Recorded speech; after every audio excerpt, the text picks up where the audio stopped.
So a few weeks ago, I was meeting three friends that I hadn't seen in about a year. I gave them the name of the restaurant, and it was in an area with no cell signal. And I was running late. I'm not the late person. Usually I'm the one that arrives early. So I started feeling it inside, the nervousness, the picture of seeing them standing there waiting for me. By the time I actually got there, I was about 10 minutes late. 10 minutes. I checked my phone in the car and I saw that one of the people had sent me a message telling me that they were running late, that they were still packing.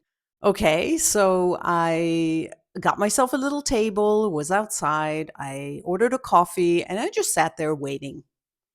And I waited for an hour of waiting for the same people I was feeling anxious about keeping waiting. And I couldn't help but laugh.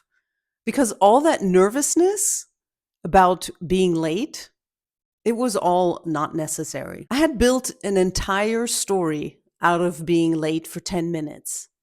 And this is what I want to talk about today. So have you ever been in pain?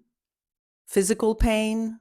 You break a bone, you twist an ankle, you have chronic back pain, or emotional pain, the loss of a friendship, of a relationship, of a job. Maybe you had a project that you were working on that didn't come through, or a goal that you just didn't reach. I think you know where I'm going with this. We experience pain all the time, but then there's a layer that we place on top of that pain. It's a layer we didn't ask for. It just happened. And it's real. So what is the second layer? There's a parable in Buddhism called the Parable of the Two Arrows, and I think it explains it perfectly. It's the difference between pain and suffering. So the first arrow is the pain that happens to you. It's not always something that you can control.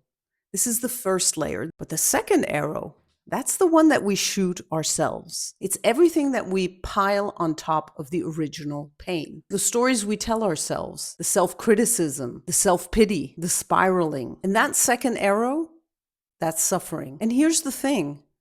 That's the one that we created ourselves out of our own mind, out of insecurity, out of fear. But because we also created it, we can also see it. And if we can notice it in the moment that it happens, then we can create a distance, what I like to call a gap. And in that distance, we have a choice.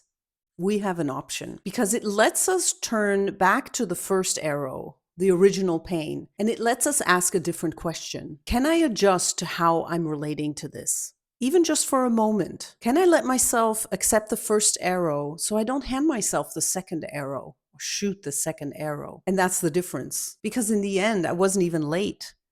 I was early for an hour that I didn't even need to dread. Thank you for being here today. My name is Michèle, and I look forward to seeing you again tomorrow.